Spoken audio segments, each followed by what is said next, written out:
Jacaranda Correa, periodista y conductora de Canal 22. Jacaranda, ¿cómo estás? Buenas tardes. ¿Cómo estás, mi querido Julio? ¿Cómo empiezas la semana? Pues con un chorro de información de todo. Es que ya no para, Jacaranda Correa. Ya no. Antes más o menos los fines de semanita se los podía uno pasar más o menos tranquilos, pero ahora es una tras otra, Jacaranda. Una tras otra, ¿verdad, mi querido Julio? Pues no paramos. Y fíjate que yo quiero platicar de algo, mi querido Julio, que sucedió a propósito de lo que conversamos la semana pasada. A mí me entusiasma, debo decir que a veces me da un poco de miedo, yo por eso también me repliego de las redes sociales, sobre todo de esa cloaca llamada X, Twitter, porque pues, es una cosa espantosa, pero hoy quiero hacer algunas precisiones, observaciones y también reafirmaciones sobre lo que comentamos la semana pasada en términos de la censura, ¿no? La libertad de expresión y todo lo que ha ocurrido en los últimos meses en este contexto de demandas por difamación, de daño moral, de violencia política de género, etcétera. Y fíjate que varios comentarios de personas, a mí me escriben muchas veces en privado y yo lo agradezco y tengan la certeza de que cada vez que me escriban lo voy a leer y cuando estemos de acuerdo, o sea, siempre y cuando sea una conversación respetuosa, haré precisiones y si me equivoqué también y si no, pues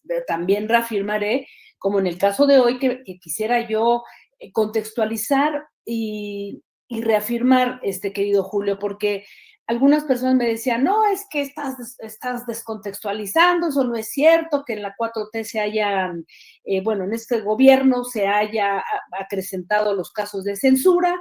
Ciertamente, querido Julio, tienen razón en algunas cosas y en otras, bueno, reafirmo mi posición. Quiero decir y quiero comenzar por subrayar que en México, ¿no? Las relaciones entre el poder y la prensa han sido muy complejas, muy perversas y que ciertamente el periodismo que resultó pues de toda esta larga historia que traemos a cuestas, pues sí es un periodismo con una ausencia de espíritu crítico, una pobreza argumentativa y de análisis real. Y esto, bueno, quiero subrayarlo, Julio, siempre, y creo que todavía estamos en ese reacomodo, ha sido un periodismo que ha resultado de esta larga historia, ¿no? Siempre construido en oposición o dirigido, ¿no? Al poder, en términos de dirigido al gobierno o a los líderes de opinión y solo de manera muy ocasional a la sociedad. Yo creo que esa es una cosa que ahí estamos todavía acomodando y que de alguna forma también han facilitado las propias plataformas digitales, ¿no? En cuanto a que nos interpelan y nos cuestionan. Ahora bien, Julio, en esta histórica tensión prensa-poder, ¿no? Se ha ejercido de muchísimas formas y la libertad de expresión, hay que decirlo, desde siempre ha sido un bien por el que se ha tenido siempre que pelear en este país. Totalmente de acuerdo. Y sin intentar hacer un recuento histórico y señalar que ciertamente hay que poner en perspectiva todo esto, es que si lo hago es porque también estoy cierta que en los últimos tiempos hay un discurso que se ha construido desde la oposición o desde los más férreos críticos de este gobierno, intentando, digamos que lanzar soflamas y muchos argumentos pasionales que encienden el enojo, ¿no? Y que de cierta manera son imprecisos, ¿no? Al señalar de que hoy como nunca la libertad de expresión está en riesgo y entonces, bueno, pues estamos en una deriva autoritaria como nunca y bueno, pues casi lo que pasaba antes era el país de las maravillas, cosa que no es cierto, Julio, y aquí es en donde tenemos que hilar fino porque la censura o las tensiones contra la libertad de expresión tienen muchísimas variantes, ¿no? Y lo que hay que decir, Julio, es que hoy, digamos que este argumento en disputa tiene que ver con las varias demandas por daño moral, por injurias, por insultos, y por esto que hoy es el tema de la violencia política de género, una categoría que es el resultado de una lucha de muchos años legítima, que es importantísima, pero que hoy se ha instrumentalizado para usarla como les conviene, y eso no se vale, Julio, eso es reprobable, ¿no? Y entonces, insisto, no es cierto que este tipo de demandas sea algo que se ha implementado solamente en este gobierno.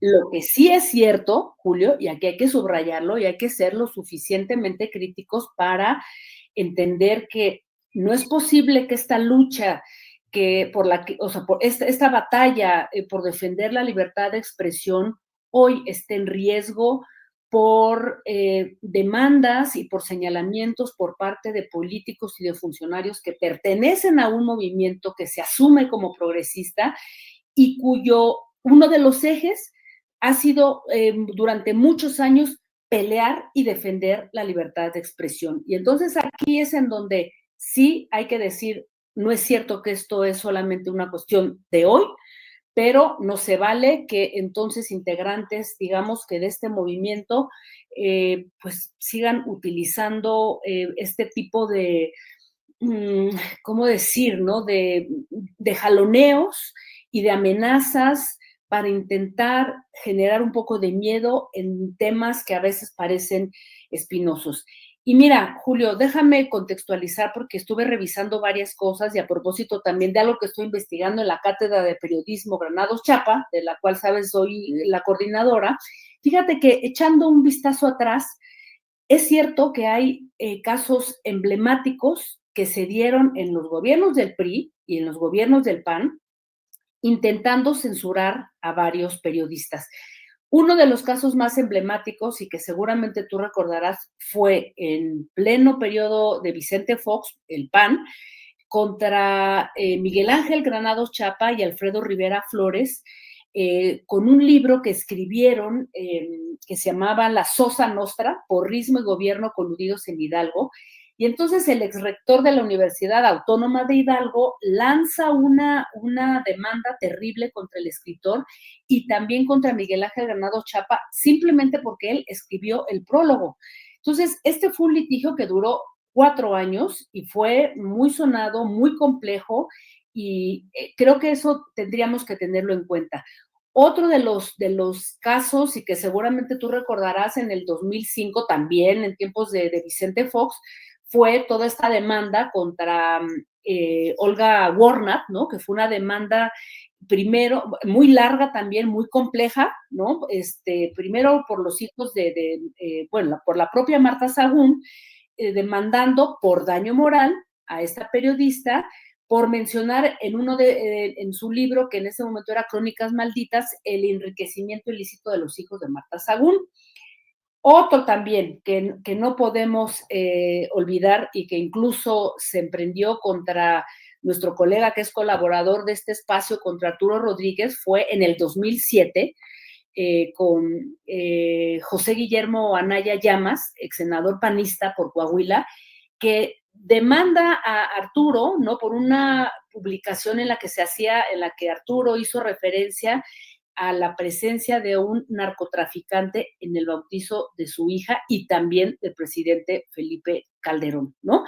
Tampoco podemos olvidar 2014, ya digamos con el tema del regreso del PRI, la demanda contra Pedro Canché, ¿no? Y toda la disputa que hubo con el gobernador Roberto Borge, ¿no? A quien pues Pedro Canché lo tenía todo el tiempo sobre la mira, después de que estuviera publicando pues todos los excesos y la corrupción de ese gobernador. Y una última, Julio, que incluso tú acabas de entrevistar a Sergio Aguayo, ¿no? Que fue también por daño moral la que echó a andar por ahí Humberto Moreira Valdés, ¿no? A partir de este artículo que escribe Sergio Aguayo, donde criticaba a este exgobernador, ¿no? Señalándole pues, varios actos de corrupción. Y bueno, así nos podemos ir, Julio, o sea, nomás es cuestión de ir jalando la madeja y casos hay, pero de sobra, ¿no? Entonces, yo solamente quiero decir, Julio, con esto cierro, en que ciertamente los ataques a la libertad de expresión no son algo nuevo y no es que ahora con la 4T o con el gobierno morenista se hayan incrementado y que estemos así frente a una deriva autoritaria, porque digo, nomás basta echar un vistazo al pasado. Lo que sí es reprobable, Julio, insisto, y mira, aquí déjame retomar esta frase de Gerardo Esquivel, que no sé si tú leíste ese artículo interesante que escribió en Milenio. Gerardo Esquivel, quien es un hombre cercano a la 4T y quien ha sido un economista con una mirada y una perspectiva crítica muy respetable, y él habla de todas estas demandas que han emprendido pues Noroña, Laida Sansores, las modificaciones que hizo el gobernador de Puebla, la ley, y etcétera, etcétera. Y él dice algo con lo que cierro, Julio. Nuestros políticos actuales parecen estar muy distantes, ¿no? De tolerar la crítica. Les falta colmillo y les sobra soberbia. Se suben a un ladrillo y pierden contacto con el piso y con la realidad. Más que piel de elefante, parecen tener piel de rana, delgada e hipersensible, querido Julio. ¿Cómo ves? Pues sí, son algunas de las cosas que estamos viendo. Ciertamente hay personajes de la 4T que han ido subiéndose a ese ladrillo y ahora resulta difícil, pues, hacer entrevistas que no sean amables, por decirlo así, jefes de prensa que piden la batería de preguntas. Oiga, la guía de preguntas, por favor. No, bueno, pues es sobre el tema fulano en lo general. Sí, pero si nos puede detallar cuáles serían las preguntas para tener las respuestas, es difícil. Ciertamente me parece muy adecuado lo que dices, Jacaranda, de lo que ha sucedido en el pasado, donde ha habido casos aberrantes, extremos de censura, ciertamente, y hoy en este momento en el cual se aspira a tener un proceso de cambio, pues no debería haber, desde mi punto de vista, cabida para estas expresiones que, desde mi punto de vista, ciertamente entrañan un excesivo deseo de proteger a los servidores públicos de la crítica y el señalamiento que, caray, a veces leo eso, Jacaranda, y digo, ¿y qué los ciudadanos no tendremos derecho a expresar de manera hasta furibunda nuestra inconformidad con la manera equívoca con la que algunos personajes políticos hacen las cosas y dañan el interés popular? Pero ahora, pues las cosas están evolucionando en eso. Y otro tema que un día de estos hay que platicarlo, la autocensura, que a veces el peso de las críticas coordinadas en las redes sociales hace que la libertad de pensar y la libertad de criticar sienta el peso de la cascada de comentarios genuinos o coordinados que pueden llegar por esas vías. Importantísimo lo que dices, mi querido Julio, porque los mecanismos de censura se han transformado.